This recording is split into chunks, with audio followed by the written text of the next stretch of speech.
정말 이 커넥트 교회는 설립 과정도 제가 너무너무 잘 알고, 또 이제 코스타 와서 우리 김지영 목사님, 정말 김지영 목사님께서 이 토론토 청소년 청년들 위해서 20년 동안 그렇게 코스타를 섬기셨어요. 그래서 저도 중간에 들어와서 국제총무로 와서 조금 전에 말씀하신 것처럼 전 세계 코스타를 다니면서 섬기고 있는데, 토론토에 올 때마다 또 우리 김지영 목사님 만나는 것이 저한테는 또 특별한 코스타의 영원한 친구요, 동지요, 그런 우리 목사님이세요. 그래서 여기 커넥트 교회에 여러 번 와보고 싶었는데, 제가 항상 코스타 마치면 바로 그 다음날 또 다른 곳으로 이동을 합니다. 근데 이번에는 다음 주에 밴쿠버 코스타가 있어서 그리고 또 여기 영화도 어제 김상천 목사의 영화도 틀고, 또 서울싱어즈도 토요일날 콘서트가 있고 해서 내일 가기 위해서 하루를 지냈는데, 우리 커넥트 처치에 오게 돼서 얼마나 감사합니다. 그리고 또 특별히 또 우리 목사님이 또 너무도 기다리던 영주권도 받으셔가지고 우리 청년들에게 큰 희망이 될 것 같아요. 여기 유학생들이 많이 온다고 생각했는데, 제가 볼 때 참 해외에서 한다는 것은 하나님의 특별한 간섭이고, 또 그 사람에게 하나님께서 주신 사명인 것 같아요. 왜냐면 서류 미비자라고 그러죠. 여러분, 요즘 불법 체류자, 영주권이 없는 사람, 이런 사람들을. 근데 그 종이 한 장이 내가 이 땅에 있는 이유가 아닌 거죠. 참 그게 참 대단한 것 같아요. 또 저는 더 감동이 많이 와요. 왜냐면 저는 아르헨티나에 선교사로 갔어요. 제가 신학교를 졸업하자마자 제 아내와 함께 아르헨티나로 선교사, 총회파송 선교사가 돼서 아르헨티나로 들어갔어요.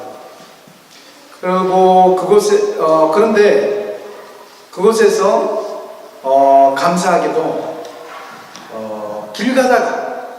길을 걷다가 비샵을 만나가지고 그분이 너 여기 왜 왔냐? 나는 미시오네로로 여기에 일하러 왔다. 그러니까 그렇다면 나의 이 추천이, 이 사인이, 레퍼런스가 너에게 도움이 될 거다. 그러면서 그분이, 모르는 분이 이렇게 사인을 하나 주셨어요.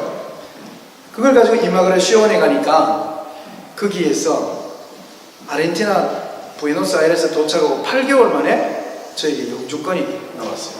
그러니까 아르헨티나에 있던 한인들, 아르헨티나도 그 당시에는 이제 불법 체류자라고 많이 했죠. 요즘은 서류 미비자라고 그러지만 불법 체류자들이 굉장히 많고, 한국에서 부모님이 돌아가셔도 가보지 못하죠. 일단은 뭐 비행기 시간이 안 되니까.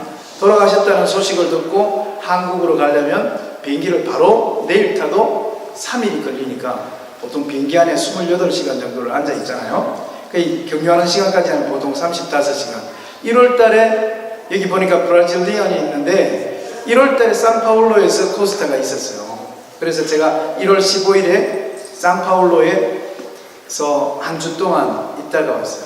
갈 때, 한국에서 브라질 갈 때, 산파울로 갈 때 35시간을 비행기 타고 갔고, 산파울로 코스타 마치고 돌아올 때 55시간을 한국으로 돌아왔어요. 경유 시간 포함해서. 그러니까 수다메리카라고 그러죠. 남미는 정말 먼 곳입니다. 그런데 그곳에서 제가 영주권을 받았으니까 얼마나 참 대단한 거예요. 그리고 얼마 안 있다가 제 첫 번째 아들이, 저도 목사고 제 아내도 목사인데 첫 번째 아들이 거기서 태어났어요. 첫 번째 아들, 이야기하는 게 재밌는 거 하나 있는데, 첫 번째 아들이 태어나가지고 어떻게 막 엄마 없이 또 장모님 없이 제 아내가 말도 카스테샤노, 스페니시라 그러는데 말도 잘 못하고, 그럴 때 아기를 임신했으니까 병원에 가서 이 닥터하고 이야기도 잘 안 되고 얼마나 고생했는지 몰라요. 그렇다고 우리가 병원 갈 때마다 뭐 거기 있는 청년이 우리를 따라와서 통역해 줄 수 있는 것도 아니고, 병원을 수시로 가고 하니까 그저 이제 운동 스트레스, 이제 학원에서 기초 배웠는 거 가지고 막 해서 아프냐, 아프다, 얼마큼 아프냐, 많이 아프다. 그런 식으로 하면서 참 아기를 낳았다는 게 정말 대단하죠. 그래가지고 아기를 낳았는데 또 거기는 여기도 마찬가지잖아요. 아기를 낳았는데 아기 놓으면 너무 힘들 거다 그러면서 막 에어컨 틀어주고 막 샤워해주고 이러잖아요. 그래가지고 막 우리는 이러면 안 된다 그러고 막 그 다음에 또 막 계속해서 빵 주고 뭐 파스타 주고 이러는데 이거 먹으면 이 산모가 너무 다친다 그러면서 그럼 한국에서 한국 사람은 한국 음식을 먹어야 된다 그래서 막 병실에서 막 미역국을 막 제가 막 끓이고 막 온통 미역 냄새 나서 병원 사람들이 다 나오고 막 그랬던 기억이 너무도 생생해요. 그리고 그 아내한테 뭔가 선물이 없을까. 저는 경상도 사람이에요. 대구 전형적인 경상도 사람이요. 그런데 제 아내는 완전 서울 사람이에요. 그래서 저하고 결혼해서 얼마나 힘들었는지 몰라요. 경상도 거기 가부장적이고 또 목소리 크고 저희 가족은 정말 목소리가 크거든요. 그래서 목소리 크고 그 다음에 또 말이 안 통하고 뭐 뭔지 뭐하노 그러고 막 이런 게 제 아내는 못 알아들었어요. 너무너무 힘들고 그렇게 했는데 이 지구 정반대 완전히 정말 지구의 젓가락을 꼽으면 반대쪽에 나오는 곳이 아르헨티나잖아요. 그 반대쪽에서 아기가 태어났으니까 아내에게 뭔가 좋은 선물이 없을까 생각하다가 제가 좋은 아이디어가 떠오른 거죠. 이 첫 번째 아들을 우리 집사람에게 선물해야 되겠다. 그렇게 해서 제가 아내한테 이야기했어요. 이제 얘 이름을 지어야 되는데 그래서 내가 아내한테 여보 이 첫 번째 아들은 당신의 이름을 붙이세요. 그러니까 우리 집사람이 무슨 말이냐 그러네요. 제가 유임금 목사니까 우리 첫 번째 아들 이름은 뭐 유하민 뭐 이렇게 돼야 되는 거죠. 그런데 제가 그럴 필요 없고 제 아내 이름은 박자 진짜예요. 박진. 그래서 이 첫 번째 아들은 박가성을 붙입시다. 박머시기, 박용강, 뭐 박충성, 박가로 뭐 이렇게 이름을 지읍시다. 제 아내가 깜짝 놀라는 거죠. 무슨 소리 하는 거냐고. 그래서 너무 미안해가지고 이 첫 번째 아들은 엄마 성을 붙이고 두 번째 애가 태어나면 걔는 아빠 성을 붙이고 이렇게 하자고 해서 그러면 난리 난다고 지금 시어머니 시아버지 들으시면 난리 나겠다고 그런데 아니 괜찮다고 지금 대구에서 아르헨티나까지 올 리도 없고 올 수도 없고 우리가 이거 뭐 대한민국 주민등록증 만드는 것도 아니고 이게 도쿠멘토가 아르헨티나 이 주민등록증을 만드는 건데 이걸 뭐 우리 엄마 아버지가 볼 일도 없을 거고 그러니까 당신 이름을 붙이자. 그러니까 제 아내가 그때서야 제가 진심으로 하는 말인 걸 알고 감동해서 막 눈물이 걸성걸성하면서 아르헨티나까지 와서 10달 동안 얘기 놓고 말도 안 되고 운동 스트레스 이제 뭐 밥도 뭐 햄버거 하나 시킬까 말까 하고 그런데 거기서 아기를 놓았으니까 얼마나 외롭고 힘들고 그 다음에 병원 간호사들이 전부 다 막 샤워하라 그러죠. 그 다음에 아기 임산부 들어왔다고 막 그 방에 에어컨 많이 틀어주라 그러면서 에어컨 막 틀어주죠. 그러니까 얼마나 힘들었겠어요. 그 어린 나이에. 그러니까 막 눈물이 막 쏟아지면서 당신이 나를 이렇게 리스펙트, 존중해주는 줄 몰랐다 그러면서 저한테 한마디도 하는 거예요. 그래도 어떻게 아기 이름에 엄마 이름을 붙이겠냐. 그러니까 당신의 마음은 내가 다 알았으니까 그 대신 아기 이름에 엄마성, 아빠성을 두 개를 같이 붙이자는 거예요. 내가 그 말 할 줄 알았거든요. 그래서 oh, that's good idea. 그래서 그러네. 그 엄마 아빠 이름을 같이 붙일 수도 있겠네. 그러면서 해서 제 첫 번째 아르헨티나에서 태어난 우리 첫째 아들 이름이 이가 스페니쉬로 핸드거든요. 이 박 마르셀리노 바니비노 크리스티아노 보나체 이렇게. 그게 제 첫 번째 아이 이름. 아르헨티나 시민점이죠. 유이박 마르셀리노 바니비노 크리스티아노 보나체 이렇게 해서 걔가 아르헨티나 시민이 됐죠. 아르헨티나 시민이 태어났어요. 그리고 저와 제 아내는 아르헨티나 영주권이 있어요.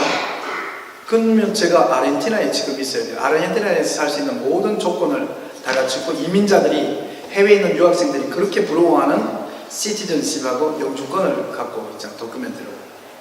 근데 저는 그 영주권과 그 시민권을 갖고 그 다음에 저는 한국으로 돌아오게 됐어요. 아주 작은 사소한 일 하나 때문에. 그게 뭐냐면 제가 신학교를 졸업하고 신학생으로 바로 파송돼서 갔는데 아르헨티나에서는 제가 파스토르, 제가 목사가 될 수가 없는 거예요. 그래서 저는 한국에 가서 또 저 혼자면 괜찮은데 제 아내도 전도사였으니까 제 아내도 목사가 되기 위해서는 한국으로 돌아가야 됐어요. 그래서 언어 훈련을 딱 끝내고 1년 11개월, 2년이라고 하면 2년의 언어 훈련 기간을 끝나고 한국에 이 시험지 한 장, 이 시험 한 장 치기 위해서 한국으로 돌아온 거예요. 그래서 1년 있다가 그 시험은 1년 걸리거든요. 4월 달에 시험 치고 10월 달에 학교 가면 목사가 되는 거예요. 그래서 그 1년 후에는 다시 돌아올지도 모른다는 생각을 가지고 전 가족으로 이 한국으로 왔는데 지금까지 한국에 살고 있어요. 저는 다시 한국으로, 아르헨티나로 돌아가지 못했어요.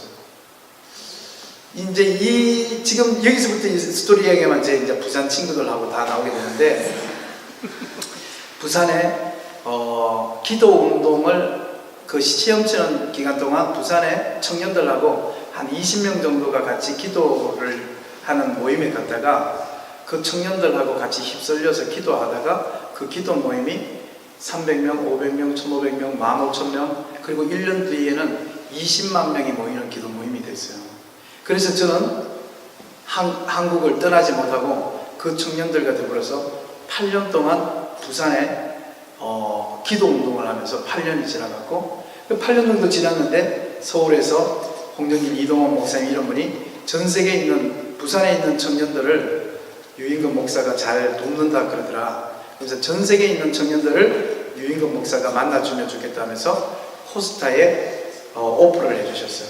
그래서 고민하고 갈등하다가 제가 호스타에 와서 지금 9년이 됐어요. 제가 이 이야기를 하는 게 의미가 있는 이유가 뭐냐면, 저는 아르헨티나 영주권과 시민권을 가지고 있는데 그 땅에서 1년, 제가 9개월, 10개월 뒤에 받고 제 아들이 1년, 2개월 뒤에 태어났으니까 도큐멘트와 그 시티즌십을 가지고 아르헨티나에 1년 살았어요. 근데 우리 김지현 목사님은 영주권 없이 23년을 여기 살았어요. 저는 우리 목사님이 영주권 받았다 그럴 때 굉장한 감동이었어요. 한국에서 목사님 저 영주권 받았습니다. 그렇게 한데 좀 굉장한 감동이었어요. 사명이란 뭔가 그런 생각이었어요. 만약에 생각하면 목사님이 벌써 한국에 왔었어야 되죠. 만약에 평상시 이민자나 유학생으로 생각한다면 목사님 벌써 한국에 왔었어야 되죠. 근데 이게 유학생 선교회 하면서 그 어려운 학생들 돌보고 또 이제 기록을 하면 또 떠나가고 또 있다 보면 또 여기서 사는 아이들은 또 조금 더 큰 교회나 이런 데로 또 친구들 많은 쪽으로 가고 또 이제 영어 연수 끝나면 한국 가고 또 졸업하면 한국으로 떠나가고 그 끊임없는 반복을 하면서 23년 동안 사역하고 그 영주권을 받았다는 얘기를 듣고 저는 한국에서 굉장히 많은 생각을 했습니다. 여러분 여기 공부하러 왔잖아요. 그리고 또 여러분 어떤 사람 여기에 유학 와서 나중에 졸업장, 또 조금 전에 우리 여기 커넥트 교회 새신자 코스 마치고 그 수료장, 그 수료장도 조금 촌스럽죠? 왜 색종이에다 그걸 냈지? 난 저기 있는데 좀 웃기더라고. 그러니까 그냥 흰 종이 하면 괜찮을 텐데 우리는 개척교회예요 이런 티를 내면서 색종이에다가 그 추일학 애들이 받는 거잖아요. 거기다가 이렇게 그 종이 4년 동안 졸업하고 나면 아마 또 졸업장 받겠죠? 또 여기서 계속 공부하다가 박사하게 되면 또 박사 라이센스 종이 받겠죠? 근데 그 종이가 자기 자신이 아니라 자기 자신이 자기를 대표하는 거예요. 내가 어떻게 사는가가 나의 존재를 알려줘. 그런 의미에서 우리 김지영 목사님이 이 토론토에서 지난 세월 사회하겠던 건 정말 하나님께서 기뻐하시는 사역이고 누구도 할 수 없는 참 큰 사역이고 청년들에게 또 여기 우리 커넥트 처치 성도님들은 충분히 그것만 가지고도 여러분의 담임 목사님에 대해서 자긍심을 가져도 이 교회가 좋은 교회라고 이 목사님 우리 한국 이거 조심해야 되는 얘기인데 교회 처음 온 사람 있어요? 교회 아니 예수님을 처음 믿은 사람 말하는 거예요. 교회를 한국에서 안 다니다가 1년 된 사람 교회 다니면서 1년 오케이 알겠어요. 기교를 잠깐만 이렇게 막아주면 잠깐 막아주면 한국에서 한국교회가 왜 이렇게 힘들어지는가? 목사님이 자기가 있는 교회에서 죽을 생각을 안 하기 때문에 그렇거든요. 저도 목사지만 옛날에 저희 선배님들은 교회를 위해서 죽는 사람이었고 심지어는 막 여자들이 시집갈 때처럼 시집가면 그 남자 집에 귀신이 되라 이렇게 하잖아요. 그리 시집가면 다시는 친정을 생각하지 마라 그러면서 옛날에 엄마들이 시집 보냈잖아요. 그 남편 집에 기둥이 되고 어려워도 힘들어도 그 남편 가문을 세워주고 네가 절대로 친정 엄마 아빠 있는 이쪽을 보지 말고 네 남편 가문을 살리기 위해서 너는 충성을 다해라 그런 의미에서 그랬는데 그거하고 똑같은 게 목사님이거든요. 목사님이 어떤 교회를 맡게 된다면 그 교회와 운명을 같이 하는 거죠. 타이타닉의 마지막 선장이 모두를 떠나가게 하고 마지막에 딱 그 키 하나 잡고 타이타닉과 함께 침몰에 들어가잖아요. 그게 우리가 보면 굉장히 감동스럽잖아요. 근데 그 키를 쥐고 있는 사람이 사실은 목사님이었다면 얼마나 더 감동스러웠을까. 네. 그러니까 그 교회가 있다면 그 교회와 함께 운명을 같이 하는 사람이 그 담임 목사님이죠. 근데 한국은 그게 조금 아쉬워지는 것 같아요. 근데 여러분 여기 잠시 머물다 가더라도 우리 여기에 귀한 목사님과 함께 신앙생활하는 것을 제가 이제 설교를 길게 하기로 굉장히 유명하고 막 그런데 2시간, 3시간 하고 이런데 조금 전 육개장이 있다는 이야기를 듣고 제가 많이 뺐어요. 포기했어요. 포기하고 이 육개장이 있으면 이게 설교 집중이 안 되거든. 네. 그냥 뒤에 샌드위치 있고 이랬으면 괜찮은데 그래서 제가 믿게 된 우리 어머니 이야기하고 그다음에 성경 본문 이야기하고 제가 마치도록 할게요. 저희 아버지 집안은 불교 집안이고 저희 어머니 집안은 선왕당 천지신명기 비나이다 이런 집안이에요. 근데 저희 어머니가 9살 때 우리 교회 온 지 1년 안 되는 자매 이름이 뭐죠? 제희 자매. 저희 어머니가 9살 때 6.25 전쟁이 일어났어요. 그래서 제가 지금 생각해 볼 때 저희 외할아버지는 미군 부대에서 일했던 것 같아요. 그래서 이 깡통이라든지 햄이라든지 소세지 같은 걸 집으로 가져왔다 그래요. 그러니까 전쟁 나는 통에 저희 외할아버지는 돈이 좀 있었겠죠. 그래서 그걸 마당을 파서 항아리를 심고 그 안에 돈을 다 집어넣고 전쟁 끝나면 돌아오겠다고 그걸 묻어두고 그 다음에 한강을 건넜어요. 한강을 건너는데 우리가 잘 알듯이 한강 6.25 사전에 항상 나오는 그 한강 있잖아요. 그 폭파된 한강 그 철길 그게 저희 어머니가 그때 그 자리에 있었대요. 그래서 저희 어머니가 건너자마자 폭탄이 터지면서 다리가 폭파되고 수많은 시체가 하늘을 날아서 여기저기 떨어지고 그 피범벅이 돼서 사람들은 완전히 혼돈이 일어나고 그랬을 때 시체를 밟으면서 저희 어머니의 가족은 몇 명이냐면 할아버지 할머니 그 다음에 여자 셋 남자 셋 6남매였어요. 저희 어머니는 여자 3명 중에 둘째였습니다.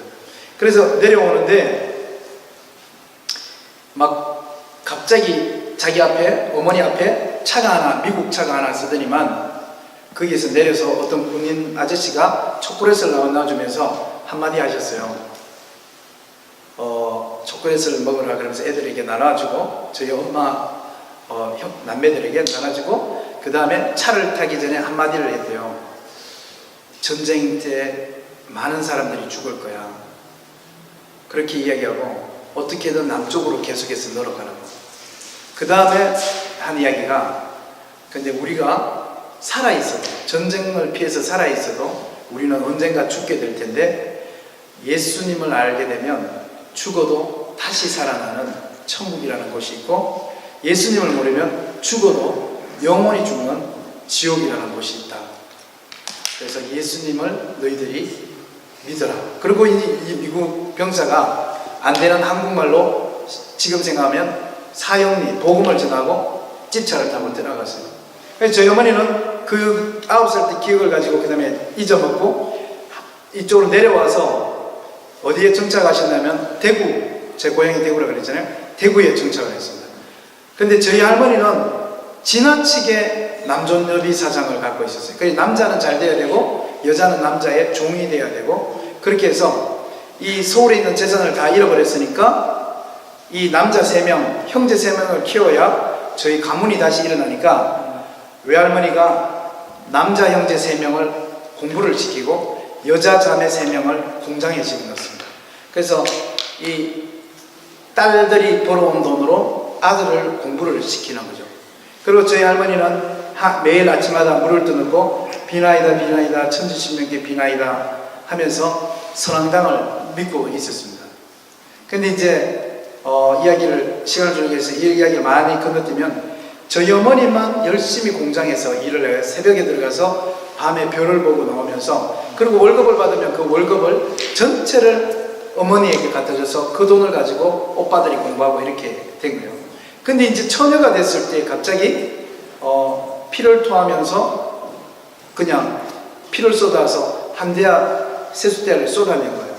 그래서 공장장이 들쳐 있고 대구 그 당시 유명했던 동산병원에 가니까 저희 어머니가 폐병 말기인 거예요. 그래서 병원에서 이 사람은 고칠 수가 없고 어떻게 이 지경까지 놔뒀냐 그러고 저희 어머니를 집으로 데려다 줍니다. 그리고 죽을 날을 기다리는 거예요. 그런데 저희 할머니는 이 귀신신앙을 가지고 있기 때문에 할머니에게 걱정이 하나가 생겼어요. 딸이 죽는다는 게 너무너무 슬픈데 그 슬픈 것 플러스 하나의 걱정이 생겼는데, 그게 뭐냐면 여자가 결혼을 안 하고 죽으면 처녀 귀신이 됩니다. 그리고 처녀 귀신은 이 극락을 가지 못하고 구천을 헤매면서 귀신이 되어서 돌아다니는 거예요. 그러면서 이 처녀 귀신은 누구를 괴롭히느냐면 집안 사람들을 괴롭히는 거예요. 시집 못 간 원한 때문에. 그래서 할머니가 가만히 보니까 이 딸이 죽는 것도 슬픈데 얘가 죽어서 이제 이 귀신을 믿으니까 비나이다 이걸 믿으니까 이 딸이 죽어서 극락을 못 가고 구천을 헤매는 처녀 귀신이 되면 집안에 우환이 오게 되고 안 되겠다 해서 저희 할머니가 동네의 중매쟁이들에게 내 딸을 시집 보내달라고 요청을 하고 이제 상품을 걸죠. 요즘 하면 쌀 한 가마니를 내고 우리 딸을 시집 보내주는 사람에게 이 쌀 한 가마니를 주겠다. 그렇게 하니까 대구, 제 고향이 대구 대신동인데 거기서 열심히 사람들이 찾다가 이제 우리 엄마, 죽어가는 우리 엄마하고 폐병쟁이 우리 엄마하고 결혼할 총각을 찾아서 막 다니면서 선을 보게 하려고 하는데 너무 재수없게 우리 아버지가 걸린 거예요. 그래서 우리 아버지가 걸려서 저희 어머니하고 그냥 보는데 다방에 가서 딱 선을 보는데 저희 외할머니와 중매쟁이가 어머니에게 부탁한 말이 있어요. 그게 뭐냐면 총각이 무슨 말을 하든지 입을 띄지 마라. 그러니까 총각이 무슨 말 해도 그냥 가만히 이렇게 차만 이렇게 마시고 총각이 뭐 이야기하는 데 대해서 네 생각을 말하지 마라. 그냥 총각이 하면 좋은 말이든 나쁜 말이든 그냥 말이 끝나면 차를 한 잔 이렇게 마셔라 이렇게 했어요. 그래서 저희 아버지가 그 아가씨 여기 선보러 나와줘서 고마운데 제가 마음에 듭니까? 그러니까 저희 어머니가 차를 한 잔 마시고 제가 마음에 안 듭니까? 차를 한 잔. 저는 결혼할 사람을 찾고 있는데요. 차 한 잔이겠다 마시고 결혼하실 생각이 있습니까? 혹시 저하고 결혼하실 생각이 없어요? 차 한잔 딱 마시고. 반대하는 거 아닌 거 보니까 제가 그렇게 싫지는 않은가 보죠. 차 한잔. 그래서 저희 어머니하고 아버지는 한 달 만에 결혼을 했어요. 어머니는 한마디도 안 하고. 근데 아버지 이야기를 나중에 제가 들어보니까 아버지는 그 다방에 저희 어머니가 문을 열고 들어올 때 벌써 마음의 결정을 했어요. 문 열고 들어오는데 저희 어머니가 첫 선보러 나갈 때 그 하얀색, 제가 집에 사진도 있어요. 하얀색 원피스를 입고 나간 거예요. 하얀색. 그리고 저희 어머니가 폐병 말기여서 아버지하고 결혼할 때 몸무게가 38kg이었어요. 아버지 말로 그냥 한 손으로 여자를 들 수 있을 정도로 저희 어머니가 그렇게 약하고 가녀리고 그렇게 있었어요. 거기다가 저희 어머니는 9살, 10살, 11살 때부터 공장에 들어가서 지하, 여러분 그 영화에 보면 막 그 방직 공장 막 그런 거 나오잖아요. 그것처럼 지하에서 이거 옷감 짜는 일을 했기 때문에 지하에서 그래가 새벽에 들어가서 방까지 일하니까 그 당시 6.25 전쟁 끝나고 난 다음에 여러분 여자들 보면 막 밖에서 막 얼굴 이렇게 시커멓게 하고 막 이렇게 생각하고 막 빨리 빵빵히 하고 막 그 다음에 애 들쳐오고 막 이렇게 하는 그런 여러분 흑백 사진 봤잖아요. 근데 우리 어머니는 지하실에서만 10대를 청소년기를 다 보냈기 때문에 얼굴이 지금 여러분처럼 하얀 백옥같이 얼굴이 하얀 거예요. 거기다가 폐병이 걸려있으니까 얼굴이 더 하얀색이지. 거기다가 루즈도 안 칠했는데 어머니가 피가 없으니까 이 입술이 파르스름하게 이제 루즈 발라놓은 것처럼 딱 되어 있는데 저희 아버지 말을 빌리면 다방 문을 열고 어머니가 머리가 이 엉덩이까지 왔다 그래요. 어머니가 다방 문을 열고 딱 들어오는데 아버지는 이렇게 차 마시다가 저 처녀가 그래 중매쟁이가 여기서 딱 보는데 문을 열고 커피숍 문을 열고 딱 들어오는데 천사 한 마리가 싹 들어오는 거예요. 그래서 저희 아버지는 한눈에 무조건 저 여자하고 결혼해야 되겠다 이렇게 딱 마음을 정하고 그리고 우리 아버지라고 왜 폐병인 건 모르겠어요. 그때 6.25 끝나면 전부 다 막 폐병쟁이들이 여기저기 흩어져 있었는데 그렇게 가녀리고 얼굴이 창백하고 입술이 파랗고 폐병 걸렸다는 걸 알고 결혼하셨죠. 근데 저희 아버지는 자신이 있었죠. 이 폐병은 가난한 사람들이 걸리는 병이거든요. 영양실조 걸린 사람들이 걸리는 병이 폐병이에요. 폐병. 그래서 저희 아버지는 다행히 아버지 집안은 9남매였어요. 9남매 9명. 큰아버지, 큰어머니가 9명이에요.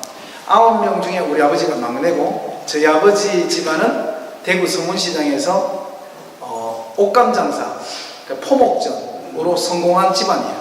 그래서 돈이 있었어요. 그래서 자신이 있어서 어떻게든 저 불쌍하고 병 걸린 저 여자가 나한테 시집만 오면 내가 매일 소고기를 사서 먹여서 저 병을 낫게 한다. 이런 각오를 가지고 결혼을 했는데 정말 아버지가 장에 가서 옷 팔고 와서 소고기, 옷 팔고 와서 돼지고기, 하여튼 장에만 갔다 올 때는 항상 고기 한 건을 들고 와서 저희 어머니를 먹여서 어머니가 정말 피가 돌고 점점 살이 찌고 제 누나가 태어나고 제가 태어나고 우리 집은 행복한 가정이 될 뻔했어요. 근데 제가 이제 1살인가 2살인가 그럴 때 우리 누나가 4살, 5살 정도 됐을 때 어머니가 확 쓰러졌는데 다시 병원에 가보니까 저희 어머니가 백혈병 암 환자로 판정이 나고 사형 선고를 받아서 한 달 뒤에 죽는다는 사형 선고를 받았어요. 그래서 아버지가 돈은 있으니까 수술해달라고. 그런데 지금도 이제 어렵지만 그 당시 6.25 전쟁 끝나고 백혈병은 뭐 에이즈 이상이죠.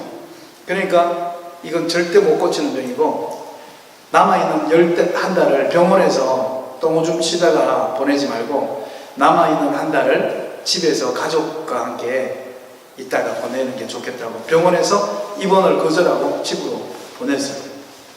그리고 이제 집에서 매일마다 울면서 지내는 거죠. 매일마다 울면서 지내는데 누나는 엄마 죽는다는 거 5살이니까 아니까 누나는 막 울고 누나가 우니까 나는 2살짜리인데 막 누나가, 어머니가 그래요. 나는 막 누나가 울면 막 나도 따라서 막 울고 막 똥오줌 싸면서 막 방바닥에 기어 다니고, 어머니는 잘 움직이지 못해서 이렇게 누워서 애들 우는 거 보고 또 따라 울고, 그러니까 하루 종일 울기만 했대요.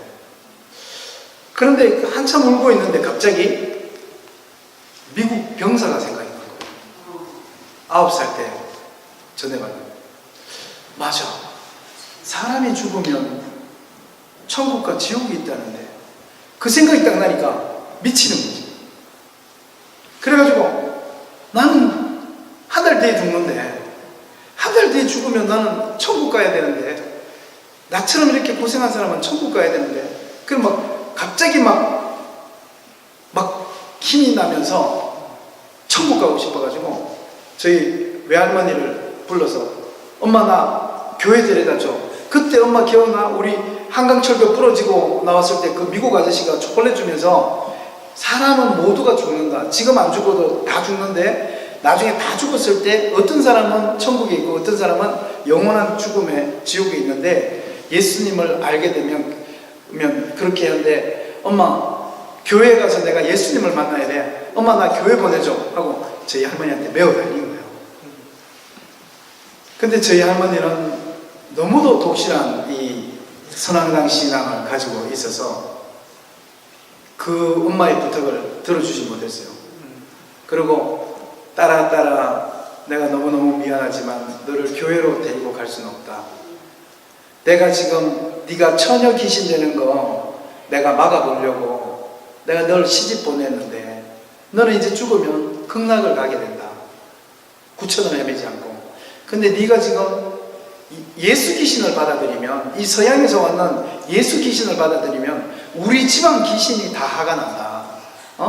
네가 지금 처녀 귀신을 피했는데 지금 예수 귀신을 네가 지금 받아들이냐 하면서 저희 외할머니가 교회를 안 데리고 갔어요. 저희 어머니가 그때, 그 착한 저희 어머니가 이제 그때가 28살 때였어요. 저희 어머니가 이제 완전히 화가 폭발한 거죠. 그러면서 어머니한테 막 대든 거예요. 엄마 내가 지금까지 살면서 한 번이라도 엄마한테 이런 부탁을 한 적이 있냐고. 엄마 나는 천국 가야 돼. 나같이 불쌍한 여자는 천국 가야 돼. 엄마 무슨 수가 있어도 나는 교회라는 곳에 가서 그 미국 아저씨가 말했는 예수라는 사람을 만나야 돼. 엄마 난 무조건 교회 가야 돼 하면서 막 엄마한테 막 대든 거예요. 엄마 내처럼 불쌍한 사람이 어딨어. 나는 엄마가 9살 때 6.25 전쟁이 일어나서 미국 서울에서 그냥 엄마 따라 내려와서 여기서 엄마가 오빠들 공부해야 된다고 너희들은 학교 안 가면 좋겠다 그래서 우리는 다 학교에 가서 그 지하실에서 그 배틀에 그 실밥 먹으면서 밤새도록 이 옷감 짜고 그렇게 하면서 내가 청소년기를 다 보내고 극장도 제대로 못 가고 공장에 있어서 친구들하고 같이 영화관도 못 가고, 그래 엄마가 오라 그러면 도시락 싸들고 공장 갔다가 공장 마치면 집에 와서 또 자고 피곤해서 또 아침에 도시락 싸들고 가고, 이게 내 인생이었고, 내가 언제 데이트를 해봤어, 영화를 봤어, 내가 나를 위해서 한 게 뭐가 있어 엄마. 아니 심지어 내가 폐병에 걸려서 죽는다니까 처녀 귀신 되면 안 된다고 나를 설득해가지고 내가 사랑하지도 않는 남자한테 가서 말 한마디 하지 말고 그 앉아있으라 그래서 내가 말 한마디 안 하고 앉아있어서 그 남자하고 결혼해서 지금 애 2명을 놓고, 나는 사랑하는 남자한테 결혼하는 것도 아니고 나처럼 불행한 여자가 어딨어.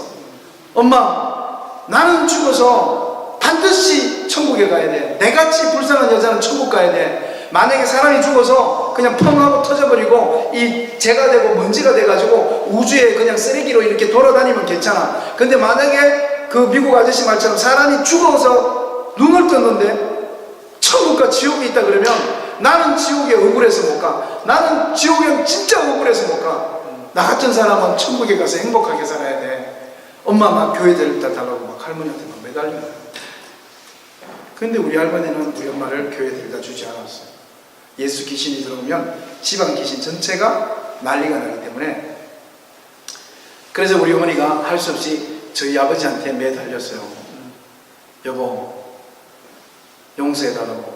나는 당신을 사랑한 적이 없다. 그냥 우리 엄마가 결혼하라 그래서 내가 결혼했고, 그냥 엄마가 시키는 대로 결혼해서 당신이 주는 그 그 음식을 먹고 그렇게 했는데 나를 용서해달라고. 나는 당신을 사랑해 본 적이 없다고. 그래서 저희 아버지한테 용서를 빌었어요. 죽기 앞뒀으니까. 죽기 앞두고 너무 염치 없지만 죽기 전에 한 가지 소원이 있다고. 나를 교회에 데려다 주소. 이렇게 얘기해요. 근데 저희 아버지가 거절했어요. 왜냐면 우리 아버지 집안은 대구에 팔공산 갓바위 동화사 불교신앙을 가지고 있어요. 그러니까 다른 건 네가 여행 가고 먹고 싶고 이 모든 내가 다 들어줄 수 있지만 우리 불교 집안에서 너를 기독교로 보낼 수는 없다. 그리고 아버지가 미안하지만 마지막 소원을 못 들어주겠다 이렇게 됐어요. 우리 어머니는 이제 죽을 날만 기다리면서 방 안에서 늘 똥 싸고 오줌 싸는 저를 쳐다보면서 내가 죽으면 쟤들은 어떻게 되나 하면서 눈물로 하루하루를 보내고 있는데 갑자기 그 옛날에 문이 없었잖아요 집에. 그 집 안으로 어떤 사람이 들어오더니만 옆집 아줌마인 거예요. 지나가던 아줌마가 아니 아가씨 색씨 왜 그렇게 매일마다 웁니까 하면서 들어오니까 저희 어머니가 모르는 아줌마가 탁 들어온 거 보고 그 아줌마를 탁 잡은 거죠. 아줌마 누군지 모르겠지만 나는 죽을 병에 걸려 있습니다. 죽기 전에 제가 교회 한 번만 가보는 게 제 소원입니다. 저를 교회 한 번만 데려다 주소. 그렇게 했는데 그 문을 열고 들어온 그 지나가는 아줌마가 누구였냐면 대구 영락교회 집사님이었어요. 그래서 그 대구 영락교회 집사님이 그게 소원이라면 내가 교회 데리고 가주겠다고 저희 아버지가 장애간 일요일에 아버지 몰래 저희 어머니를 들쳐 업고 이 교회 와서 저 뒤에 장의자에 눕힌 거예요. 예배가 다 끝났어요. 그리고 어머니가 집으로 돌아갔어요. 우리는 이렇게 교회를 다녀도 그런 믿음이 안 생기는데 저희 어머니는 그 하루 딱 교회 오고 난 다음에 예수님이 자기 속에 들어왔다고 믿었어요. 그리고 나는 이제 죽어도 천국 간다 이렇게 생각하고 저희 어머니는 이제 나는 죽어도 된다. 나는 교회 갔다 왔고 교회는 예수가 있고 그 예수님한테 나를 보였기 때문에 이제 예수님이 나를 받고 천국에 가면 나를 알아볼 거다. 그래가지고 니 잘 왔냐 이러면서 나를 데리고 갈 거다. 그러니까 진짜 우리 엄마는 단순하고 무식한 거죠. 그래가지고 저희 어머니가 이제 죽음을 기다리면서 있는데 밤에 꿈을 꿨는데 교회 갔다 온 날 밤에 꿈을 꿨는데 어떤 하얀 옷을 입은 어떤 큰 사람이 와서 저희 어머니 입에다가 그 포도를 짜서 먹여주더래요. 그리고 이제 깨니까 그게 꿈이었어요.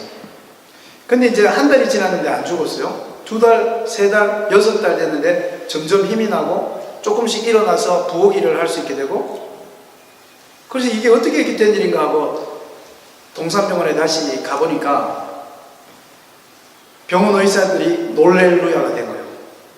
거기 6개월 전에 찍었던 그 백혈병 그 모든 균이 하나도 없이 바싹 타버리고 완전 세균 없는 건강한 몸이 됐다는 거예요. 그래서 저희 어머니 완전히 이 체험적인 신앙을 가지게 된 거죠.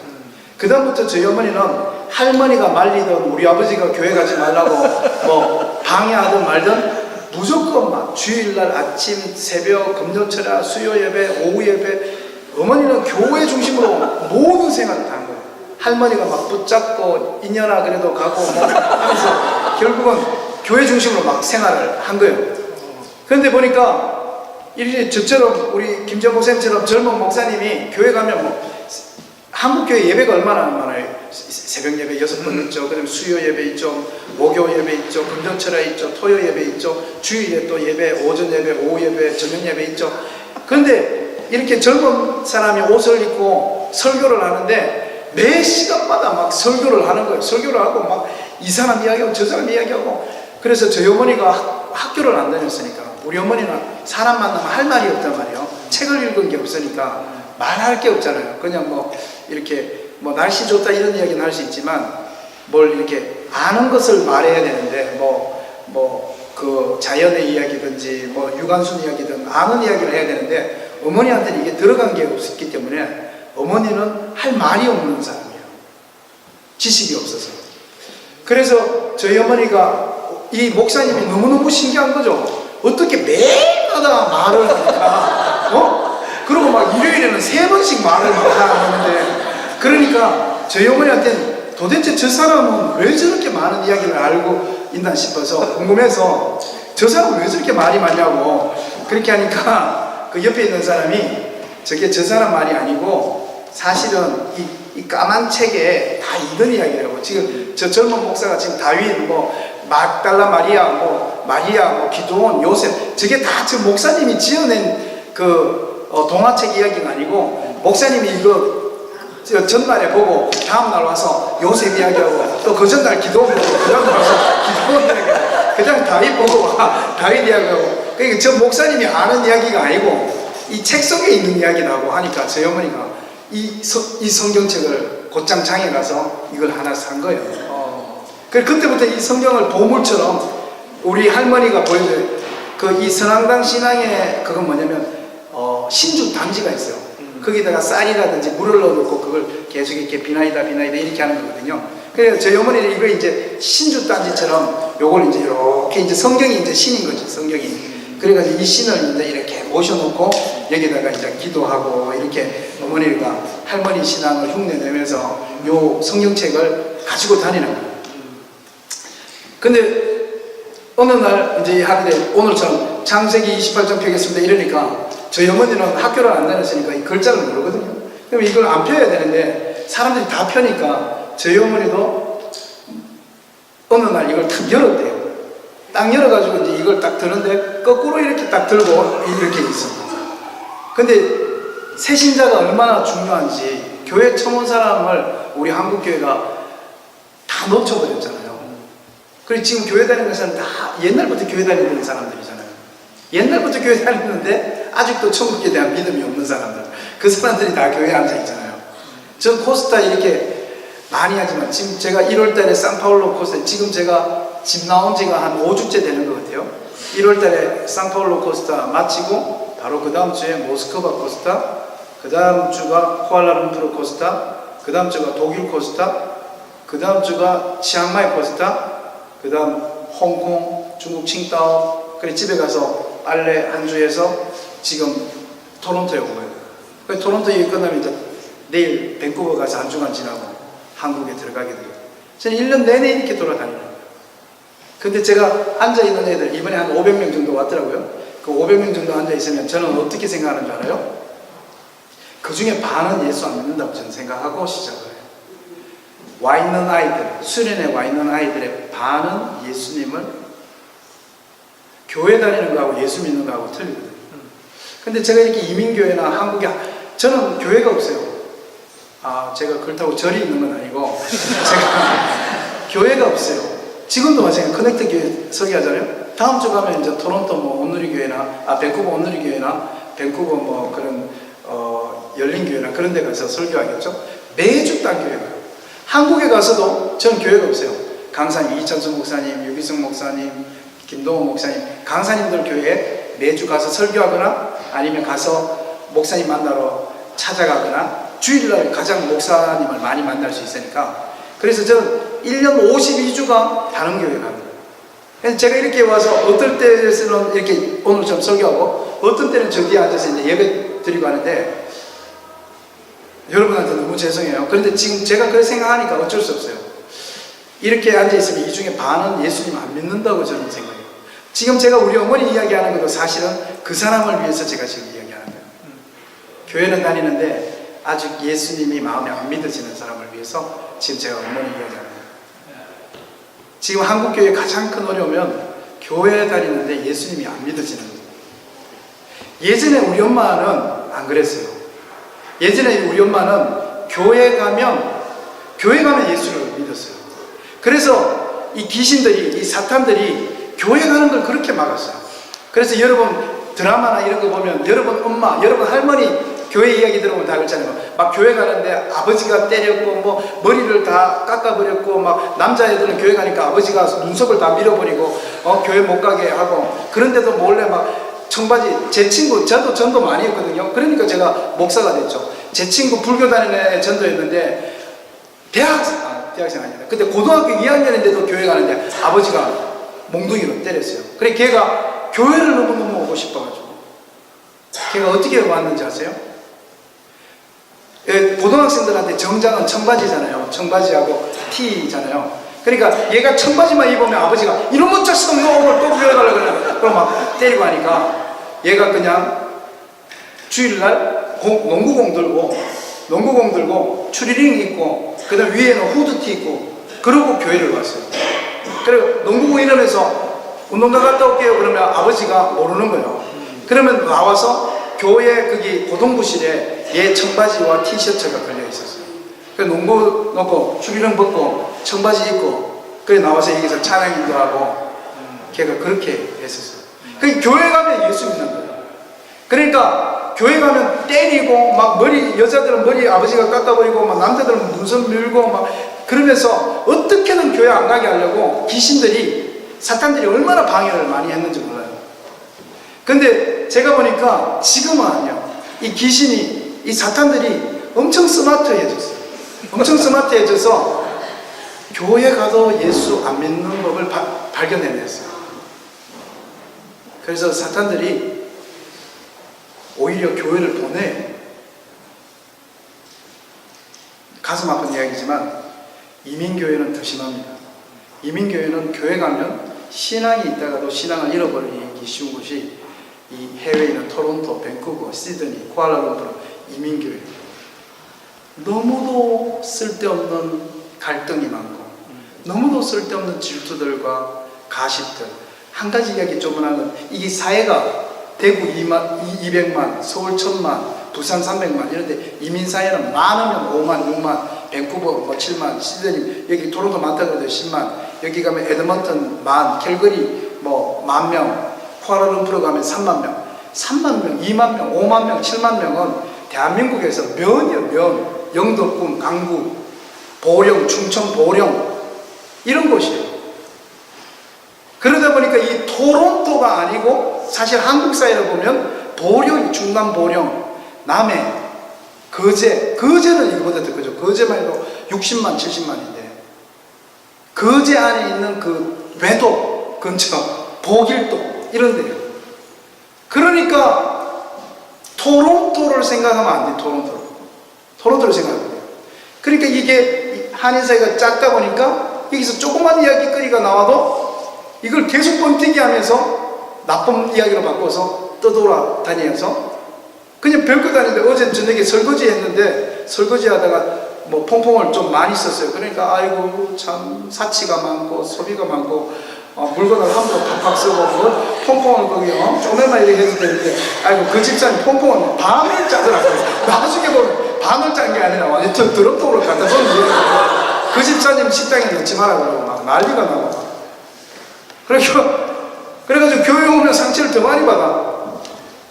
그래 사탄이 정말 스마트한 거죠. 그래 교회에 보내놓고 예수 안 믿게 하는 법을 개발해내고 지금은 교회 가는 걸 때리는 사람은 다 사라졌어요. 왜냐면 교회 가는 걸 때리면 더 예수를 믿으니까 안 때리고 교회를 보내주고 교회 가서 서로 간의 갈등, 서로 상처 입히고 서로 조그만 이야기 크게 부풀려서 말하고 질투하고 시기하고 옆교회하고 경쟁하고 하면서 교회 안에서 예수님을 안 믿도록 만들어내는 기가 막힌 전략을 쓰고 있죠. 여러분들한테 기분이 나빠도 할 수 없어요. 저는 제가 관찰자로 지금 1년 내내 이 해외 700만 디아스포라 교회를 돌아다니고 있으면서 보는 거니까. 제가 새신자 이야기하다 그랬는데 저희 어머니가 글자를 몰라서 이렇게 듣고 있는데 새신자가 얼마나 중요한지 옆에 있는 아줌마가 집사님이겠죠? 안 그랬으면 좋은데 저희 어머니한테 한마디 한 거예요. 아줌마 까막눈이요? 왜 글자를 거꾸로 들고 있어요? 우리 엄마는 까막눈이거든요. 그래 팍 들어가지고 그 다음부터 저희 어머니는 성경책을 안 펴는 거예요. 항상 이렇게 들고 들어요. 그러다가 제가 초등학교를 갔습니다. 저희 어머니가 인근아 네 학교에서 뭐 하는데? 글자 배우지 어째 배우는데?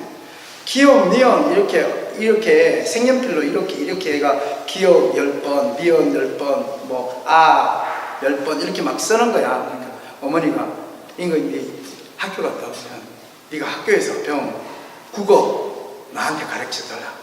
그리고 엄마 왜? 그러니까 나도 성경을 읽고 싶다. 그래가지고 제가 학교 갔다 와서 어머니한테 엄마 이거 그다음 그리고 엄마가 그래요. 이렇게 길게 하지 말고 그 반절 이게 아니고 이렇게 짧게 그렇게 해서 제가 어머니한테 기억님 가나다라 마바사 아자차카타파 이렇게 가르쳤던 기억이 저한테 있어요. 그래서 제가 인근아 영희야 이리 앉아봐라. 내가 이제 이걸 좀 읽게 됐다. 자 이게 맞는지 안 봐라잉. 그러면서 저희 어머니가 이렇게 읽었어요. 제 첫 번째 어머니가 읽을 때 솔로 몸의 아가라 내 개입 맞추기를 그 개입이 아니고 내게 입 맞추기를 중간에 띄어야 돼요. 그렇게 제 어머니가 읽었어요. 그래서 엄마 여기 이렇게 중간에 이렇게 글자가 떨어진 건 거기서 쉬고 닫혀질 것이며 맷돌 소리가 이렇게 있는 거지. 엄마 닫혀질 것이며 맷돌 소리 가져질 이게 아니다. 그래서 누나하고 우리 얼마나 답답해요. 그래 막 하니까 그 다음부터 저희 어머니가 우리 앞에서 성경을 안 읽었어요. 근데 제가 초등학교 한 5학년 정도 됐을 때 밤에 잠자다가 이렇게 시끄러워서 이렇게 뭔가 막 중얼중얼 하는 소리가 들려요.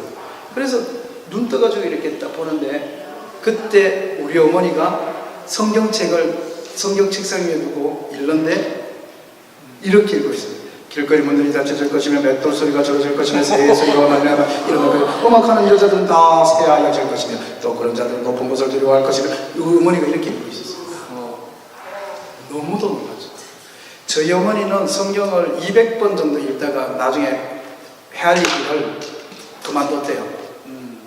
그런데 저희 어머니가 그렇게 성경을 200번 정도 읽다가 여기에 보면 예를 들어서 방언, 고린도서나 이게 성령장에 가면 방언, 통역, 예언, 투시, 그 다음에 병 고치는 은사 이 별의별 게 나오거든요.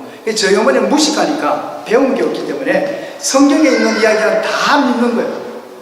그래서 저희 어머니가 방언이 나오잖아요. 방언. 하나님께 물어요. 하나님 이게 방언이 여기 나오는데 이 방언이 어떻게 하는 겁니까?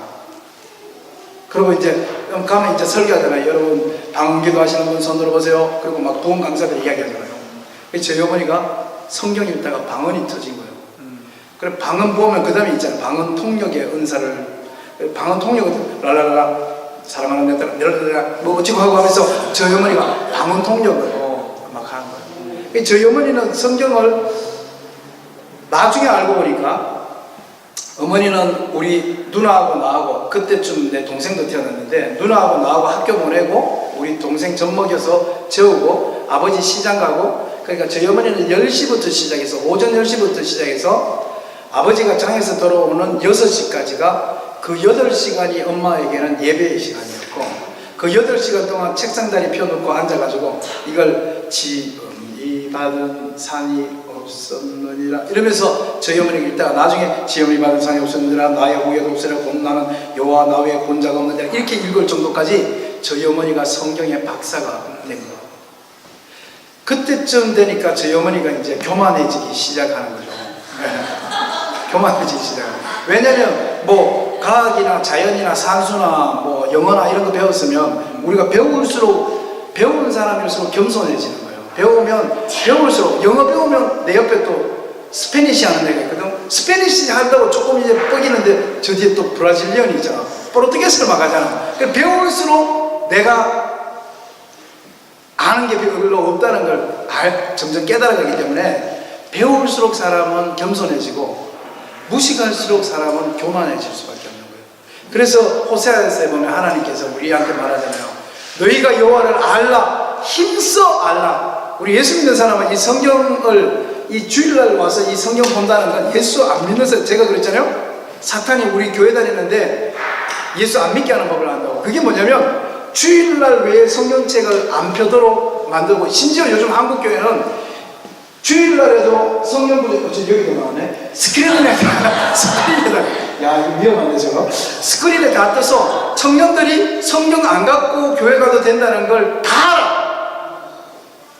성경 안 갖고 가도 예배 시간에 이게 뜬다는 걸 다 아니까 최근에 내가 이런 이야기를 몇 번 하니까 지금 서울에 있는 온누리교회가 작년부터인가 이걸 없애버렸어요. 스크린을. 다 빈손으로 와. 이걸 성경책을 이걸 들고 와야 이렇게 가 있다가 이제 목사님이 육개장 준다 그러잖아요. 그래가지고 이제 목사님 집에 가서 목사님 설교도 길게 했고 배도 고프고 이제 먹으려고 그랬는데 사모님이 인제 가서 불 올리고 이제 콩나물 씻어서 넣고 있네. 와, 그래가 막 지겨워서 막 하는데 막 여기서 또 자기들 친한 애들끼리는 막 여기서 막 뭐 삼육구 토끼 돼지 막 하고 있는데 우리 제이처럼 여기 교회 온 지 얼마 안 되는 애들은 자기한테 말도 안 붙여주고 뭐 이렇게 자기들끼리 막 열심히 놀고 제이는 저쪽에 작은 방에 그 막내 방에 가 있는데 막내 방에 온통 어지럽혀져 있고 막 인형 있고 막 공룡 눈알 티 나와 있고 막 그렇게 하고 있는데 그래도 이제 뻘쭘하게 이렇게 계속 있을 수 없으니까 성경을 만약에 제이가 가지고 있다면 그 시간에 뻘쭘한 걸 제일 벗어나기 쉬운 게 이제 목사님 집이니까 성경책 이렇게 읽는 척 하면 되잖아요. 성경책 이렇게 읽고 있으면 사람들도 제이를 별로 신경 안 써도 되잖아요. 아, 새신자인데 성경 읽고 있구나. 내가 특별히 말 안 붙여줘도 되겠네. 이렇게 생각하고 하는데 청년들이 요즘 성도님들이 이걸 안 갖고 다니니까 지하철을 놓쳐도 비행기를 놓쳐도 기차를 놓쳐도 다음 기차 올 때까지 멍하니 핸드폰 카톡하는 거 외에는 할 게 없어. 예전에 우리 엄마나 우리가 옛날에 교회 다닐 때는 항상 이게 필수품이었으니까 그 다음에 심지어 청년들은 이게 필수품이 아니지 이거 반으로 만든 아주 얇은 작은 성경책 얇은 모알 이런 거 누가 더 얇은 성경 가지고 다니나 막 그러고 하다 나중에 막 성경책 찢어가지고 쪽성경에 그래서 가지고 다니고 막 그러면서 누가 성경 많이 읽나 막 그런 내기도 하고 막 그러면서 성경책 필수품이어서 지하철 놓치거나 이러면 바로 성경 꺼내가지고 성경 보고 이런데 지금 교회에서 이래버리니까 완전히 성경책 없는 게 에브리바디 당연해진 거예요. 내가 볼 때 이 사탄이 기가 막힌 놈이야. 정말 또 스마트하고 똑똑한 놈이야. 우리를 교회 다니는데 예수 안 믿게 하는 법을 진짜 많이 개발했어, 걔가. 그래서 우리가 교회를 열심히 다니는데 일주일 동안 성경 읽은 양이 10장도 안 되게 만들어놨어, 지금. 청년들이 일주일 동안 성경 10장을 안 읽어. 만약에 10장씩 일주일에 10장도 안 읽는데 졸업할 수 있는 고등학교가 있을까? 박사학위를 일주일에 10장도 안 읽는데 박사학위를 받을 수 있는 어떤 과목이 있을까? nothing이죠, nothing. 그런데 우리는 일주일에 10장도 안 읽는 방법을 사탄이 개발해냈다니까요. 제가 이야기하면 끝이 없어. 네. 저희 어머니가 막 그렇게 열심히 성경책을 읽었는데 이걸 열심히 읽다 보니까 성경의 박사가 된 거예요. 그리고 찬송가는 그 당시에 이렇게 성경책에 붙어 있는 게 아니라 성경과 찬송은 떨어져 있었습니다. 그 찬송가는 항상 엄마가 부르니까 저희 어머니가 찬송가 458장 전체를 1절부터 4절까지 다 외웠다고 할 정도로 찬송가의 박사였어요. 그러니까 무식한데 아는 건 이 성경과 찬송가만 머리에 들어가 있으니까 부흥회, 오늘처럼 이렇게 제가 와서 이렇게 부흥회 설교 같은 거 하면 저희 어머니 때문에 예배가 안 돼요. 그러니까 부흥 강사가 이렇게 자 찬송가 그 다음 장까지 테살로니가 몇 장인가 그럼 우리 어머니가 저쪽 511장이요. 저희 어머니 야곱의 돌베개가 가만히 있어봐라 그만 창세기 28장입니다 목사님. 그래가지고 뭐 부흥회 하면 저희 어머니 때문에 사람들이 한 번씩 깜짝깜짝 놀라고. 왜냐면 우리 엄마가 성경 찬송가 박사니까 거의 뭐 몇 년 동안 오전 10시부터 저녁 6시까지 8시간씩 매일 성경 찬송을 봤으니까 이게 박사가 되고도 남는 거예요. 그래서 우리 어머니가 교회를 술렁술렁하게 하니까 참 좋은 담임 목사님이 계셨어요.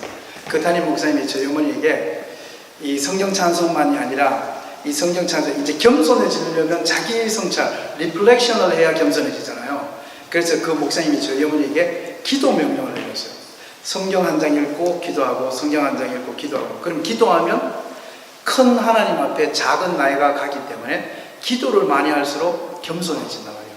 무식해도 국민학교 안 다녀도 중학교 영어 공부 스페니시 안 해도 겸손해질 수 있는 방법은 기도하면 신을 만나는 거니까 디오스 하나님 앞에서 인간은 작아지니까 성경 지식이 아무리 들어와도 기도하면 점점 이렇게 사람이 겸손해지는 거예요. 그 기도 명령을 내렸어요. 그래서 저희 어머니가 성경 읽고 기도하고 성경 읽고 기도하고 이렇게 해서 저희 어머니가 한참 기도할 때는 하루에 7시간씩 기도를 했대요. 그런데 이제 하나님께서 그런 사람을 그냥 두나요?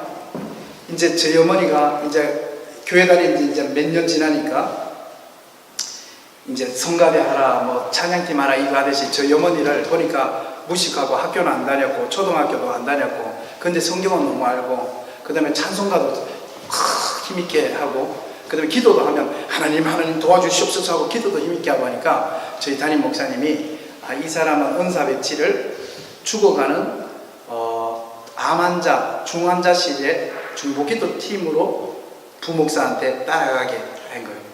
근데 그때부터 저희 어머니의 능력이 나타나기 시작합니다. 파티마 병원 암환자 죽을 사람, 호스피스, 요즘 호스피스라고 그러죠. 호스피스 사역으로 들어간 거예요. 그 암환자한테 가서 기도해주고 위로해주고 하나님 나라가기를 소원합니다. 제가 잠깐 기도해드릴게요. 하나님 감사합니다. 하나님 우리 병 중에도 하나님을 바라보게 하시고 이런 사역을 하는 거예요. 그런데 그건 이제 천국으로 죽기 전에 마음을 평안하게 해주는 사역이에요. 근데 우리 어머니는 그렇게 안 된 거예요. 우리 어머니가 암환자하고 이제 부목사님이 김 집사님 이 사람 돌아가실 때까지 담당해 주세요. 박 집사님 이 사람 담당해 주세요. 갑자기 2명이 암환자가 됐어요. 그래가지고 그렇게 됐어요. 그렇게 하는데 저희 어머니가 맡은 암환자는 중환자실에서 나오기 시작한 거예요. 기적이 일어나기 시작한 거예요. 파티마 병원에서 저희 어머니가 그때 이름을 김국지 집사에서 김사라 집사로 이름을 바꿨는데 파티마 병원에서 저희 어머니를 모르는 사람이 없을 정도로 저 집사한테 잡히면 다시 살아난다고 할 정도로 저희 어머니의 기도의 능력이 나타나기 시작했습니다. 배가 이렇게 나오고 막 복수가 차서 막 있는데 거기서 기도하면 이게 한 달 정도 기도하면 이 배가 가라앉고 물이 다 빠져나가고 살아서 퇴원하고 이런 일들이 파티마 병원에 일어나면서 난리가 나요. 내가 나중에 목사가 됐죠. 목사가 돼서 저희 어머니한테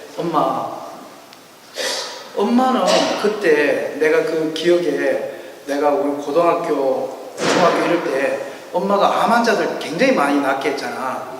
나는 지금 목사가 돼서 이제 청년들이 찾아와서 뭐 여기 조금 허리 디스크가 좀 있다 그러고 뭐 목사님 제가 몸살이 걸려 있다 그러고 선교여행 갔는데 애가 막 골골거리고 막 피로해가지고 막 몸살 걸려가지고 막 머리에 불덩어리 걷고 그래서 애들이 유인건 목사님 좀 기도해 주세요. 내가 기도하고 나니까 걔가 더 뜨거워지고 막 병원으로 막 실려나가고 막 엄마 왜 나는 기도하는데 안 낫는데 엄마는 그때 어떻게 낫게 했어? 너무 궁금하잖아요.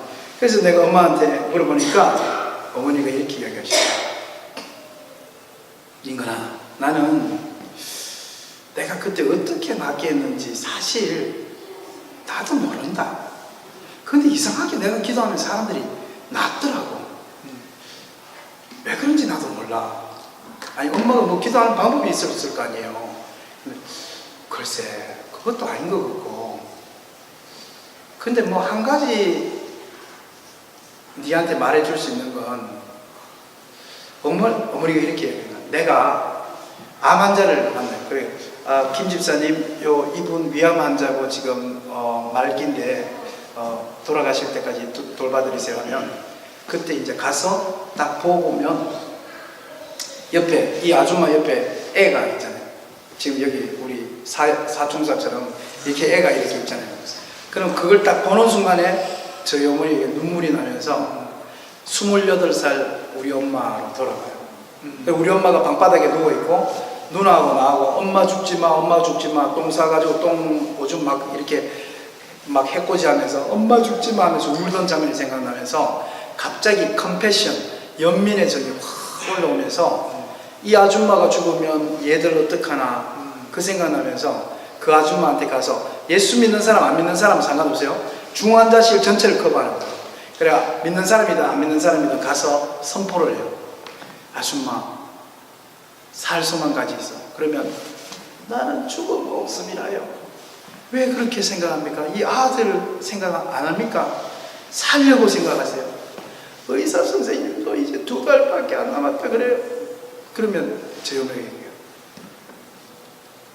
내가 당신을 위해서 기도하겠다고. 지금부터 15일 동안 내가 금식, 밥 안 먹으면서 기도할 테니까 당신이 예수 믿던 스님을 믿던 15일 동안 나하고 같이 기도하자고. 그리고 저희 어머니가 매일 금식. 제 어릴 때 우리 엄마 기억은 밥 굶는 기억밖에 없었습니다. 엄마 왜 또 안 먹는 거나? 아이고 그게 그 위암 환자가 그래서 내가 7일 굶기로 했다. 그리고 또 이제 좀 식사하시다가 또 봐. 엄마 또 왜 안 먹는데? 이번에 내가 맡는 환자가 췌장암혈기라 그래서 내가 21일 금식해 주기로 했다. 제 중고등학교 때 우리 엄마 기억은 이 기억이에요. 진짜 목사님이었죠. 진정한 사역자였죠.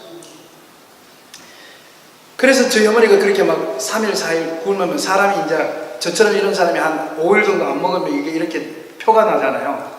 그러니까 암 환자가 안 믿는 사람인데도 가만히 보니까 이 아줌마가 5일 전에 내가 당신을 위해서 굶으면서 기도하겠다 그러는데 한 5일 지났는데 보니까 진짜 이렇게 헬쑥해지니까 진짜 이 사람이 날 위해서 굶나 싶어서 아줌마는 왜 날 위해서 밥을 굶으면서 기도하냐고. 우리 남편도 지금 내가 여기서 복수가 쳐서 암 냄새 난다고 면회 시간 외에는 안 들어오는데 아줌마는 이 냄새가 안 싫어요. 그런데 우리 어머니가 눈물을 흘리면서 28살쯤 이야기를 해주고 아줌마 왜 죽을 생각합니까? 죽을 때 죽더라도 이 애들 위해서 살 생각해야지. 하나님한테 신한테 한번 바짝 매달렸다가 죽더라도 죽어야 되지. 이게 누워서 죽는 날만 기다리면 이 애들한테 당신의 엄마로서 할 일이냐고. 살려고 발버둥 치다가 죽어도 애들한테 나중에 부끄러울 텐데. 그러면 이제 우리 엄마의 진심을 알고 이 암 환자가 우리 엄마를 부둥켜 안고 살려주이소! 나 좀 살려주이소! 나도 죽기 싫어요! 그러면서 이제 매달린대요. 그리고 진짜 암 환자도 금식하고 우리 엄마도 금식하고 그러다가 살린 사람이 너무 많아요. 그리고 파티마 병원, 대구 파티마 병원에는 이게 우리 어머니의 전설이에요, 전설. 그리고 우리 어머니가 그렇게 무식한데 막 기도도 잘하지, 성경도 잘 알지, 병자도 고치지. 그러니까 막 교회에 있는 부목사님들이 너무 힘든 거예요. 사람들이 문제가 있으면 김지영 목사님을 찾아가야 되는데 김지영 목사님을 안 찾아가고 저기 김 집사님을 찾아가는 거예요. 집사님 제가 아이고 왜 목사님한테 하고 아니 목사님 기도 안 하시잖아요.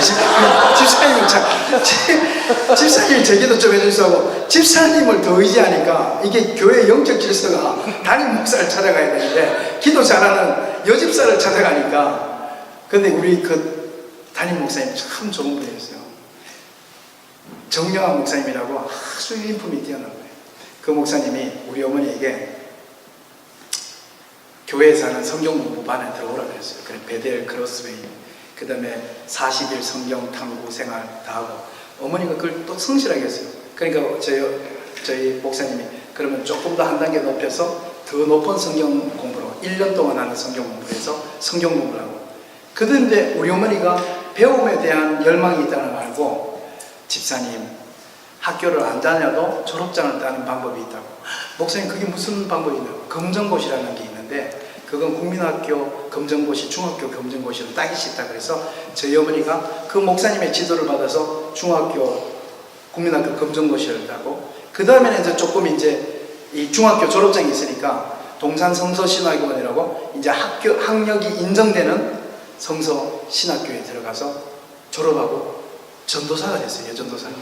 그래서 신방전도사가 되어 있다가 우리 엄마는 배운 게 없으니까 이제 이런 큰 교회는 못 있겠다고 저희 어머니가 개척교회 전도사가 돼서 지금 우리 목사님처럼 이렇게 개척하면서 제 기억에 저희 어머니가 개척한 교회만 6개, 7개가 넘게 개척했다가 지금 아주 할머니가 되어 있어요. 그리고 제가 이제 아르헨티나에 선교사로 떠나게 됐죠. 신학교를 졸업하고. 아르헨티나에 가서 아르헨티나에 딱 도착했는데 저희 어머니한테 전화가 왔어요.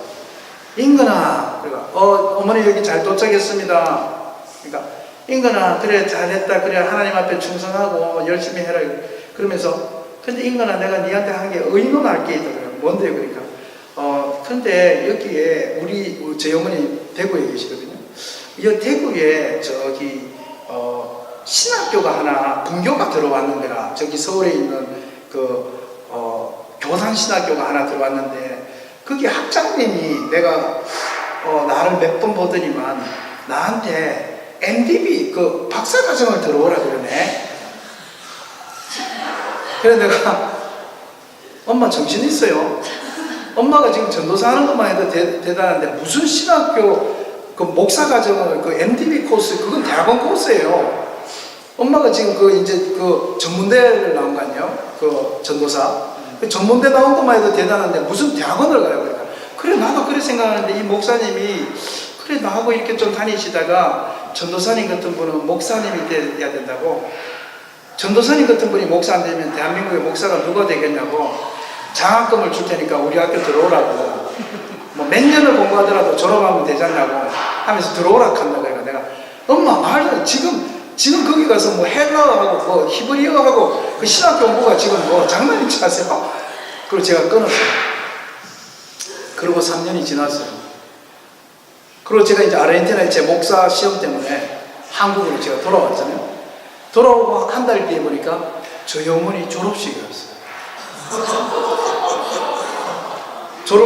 저희 어머니 졸업한다고 올해 가니까 한 200명 정도가 학교 강당에 앉아 있는데 졸업생이 한 50명 정도예요.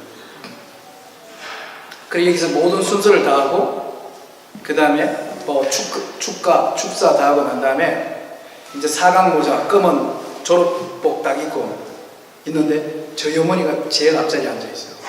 그러고 난 다음에 이야기해요. 졸업생 대표 김사라 전도사님 답사 하겠습니다. 저희 어머니가 아버지하고 결혼할 때 38kg이라고 그랬잖아요. 지금은 저희 어머니가 한 80kg 이렇게 돼지처럼 이렇게 다니시거든요. 뚱뚱한 할매거든요. 저희 어머니가 이렇게 해서 이렇게 여기 나오더니만 딱 서서 그 첫 대사를 잊을 수가 없어요. 그 첫 대사가 그때 저와 제 아내가 목사죠. 제 동생도 목사가 돼서 지금 대구에 있어요. 제 누나는 전도사님으로 있어요. 저희 온 가족이 그뿐만 아니라 저희 삼촌이 목사님이 되고 제가 그래서 제 이름을 외워둔 거예요. 저희 어머니 한 사람 때문에 저희 할머니 가족 전체가 예수 믿는 가정이 되었고 저희 아버지 가정에도 권사님, 장모님 많은 분들이 나오게 돼요. 그래서 저희 어머니를 이름을 김사라, 열국의 엄마. 저희 어머니 때문에 예수라는 우리 집은 불교와 기신신앙에서 저희 어머니 때문에 우리 집은 예수 믿는 가문으로 변한 거예요. 한 명의 여자가 예수 믿어서 지금 그 집에서 목사가 지금 몇 명이 나왔는지. 그런데 심지어 그 여자도 목사가 된 거잖아요. 그 여자도. 가보지 못한 무식한 여자입니다.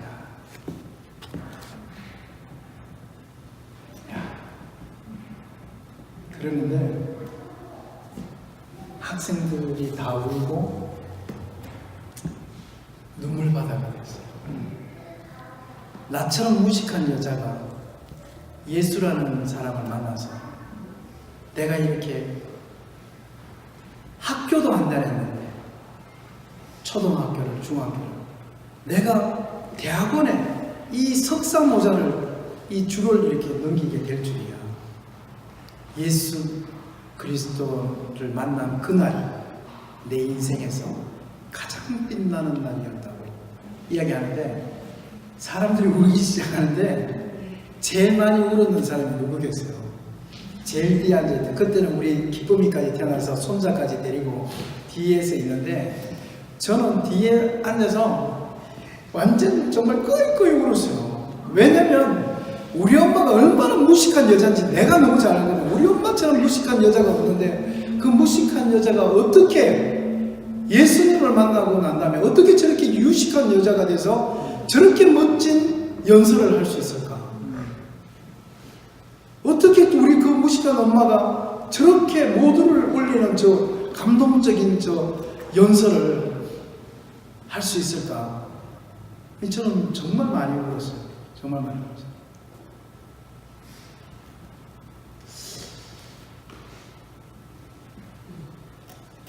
사랑하는 우리 커넥트교회 성도 여러분, 그리고 청년 여러분, 제가 설교를 마치려고 해요. 야곱이가 브엘세바를 떠나서 하란으로 가다가 해가 떨어져서 하란은 브엘세바에서 800km, 이라크 남부입니다.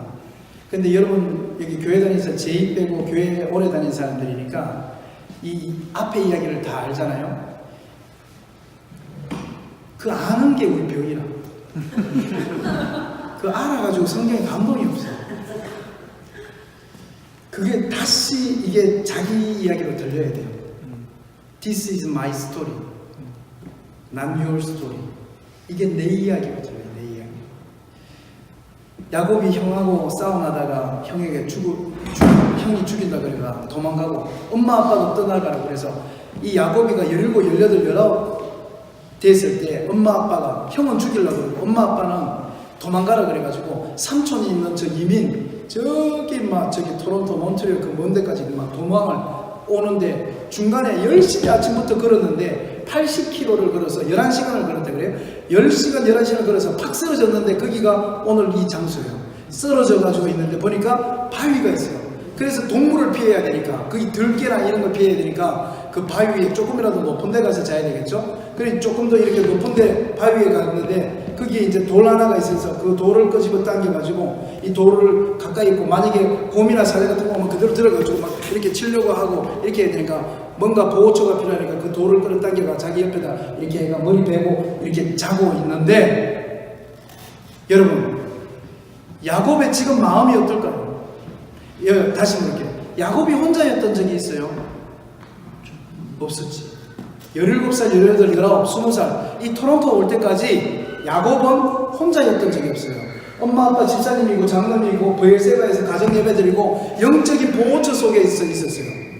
야곱이 지금 먹을 것이 없는 이런 적이 없어요. 도시락 하나 이게 끝난 거예요. 이렇게 몸이 지친 적이 없어요. 야곱은 영적으로도 완전히 지쳤고 심리적으로도 완전히 지쳤고 미래는 두렵고 육체는 그 10시간을 걷다가 번아웃 돼가지고 그냥 거기 쓰러져가지고 지금 그 들짐승이 올지도 모르는데 그 돌 하나 있다가 오면 이거 돌 던져야 돼 하고 이 돌 하나 이렇게 옆에 갖다 놓고 잘 정도로 영적으로 심리적으로 육체적으로 완전히 번아웃 돼서 바닥에 쓰러진 거예요. 야곱의 인생의 바닥이었어요. 야곱의 인생에서 가장 두려운 시간이었고 야곱의 인생에 있어서 가장 무서운 시간이었고 야곱의 인생에 있어서 가장 어두운 골짜기 속에 떨어졌는데 근데 그때 거기에 잠깐 눈을 붙였는데 갑자기 자기 눈앞에서 꿈속에서 사닥다리가 착착착착착착 펼쳐지면서 천사가 왔다 갔다 하고 위에서는 빛이 나는데 그 빛에서 소리가 들리는 거예요. 청년 여러분, 우리 성도 여러분, 지금 제가 하는 말 잊지 마세요. 특히 유아가 있거나 오나 여소 아이 엄마 아빠 떨어져 가 있다면 예수 믿는 사람은 바닥이 없습니다. 아니 다시 이야기하면 예수 믿는 사람은 바닥에 쓰러져도 그 바닥이 예수예요. 기가 막힌 말이죠. 여러분 인생에 바닥이 오잖아요. 여러분이 걷다 공부하다 돈을 쓰다 지쳐서 돈 땡폰 없고 공부도 안 되고 해가 여러분이 그냥 자취방에 아니면 거기 그 도미토리에 팍 쓰러지잖아요. 쓰러져서 울면서 방바닥에서 엎드려져 있을 때 그 방바닥이 예수예요. 예수. 아멘. 예수 믿는 사람은 넘어져도 예수 위에 넘어지는 거예요. 아멘. 절대합니다. 나는 넘어져도 예수님 위에 넘어진다. 나는 쓰러져도 그 쓰러진 바닥이 예수다. 아멘. 예수 믿는 사람한테는 바닥이 예수예요. 자살하고 싶어서 칼을 갖고 딱 끊는 그 순간에 그 바닥이 예수예요. 모든 걸 때려치우고 한국 가고 싶은 포기하는 그 순간 나는 이제 끝났다. 그 끝나는 그 바닥이 예수예요. 예수. 아멘. 여러분이 지쳐서 쓰러지면 그 쓰러진 밑에 예수님이 이렇게 여러분을 업고 있는 거예요. 아멘. 그 여러분이 계속 울고 있다가 일어날 때까지 계속 예수님도 계속 이런 거죠. 얼마나 힘들겠어요. 일어날 때까지 있어야 되니까.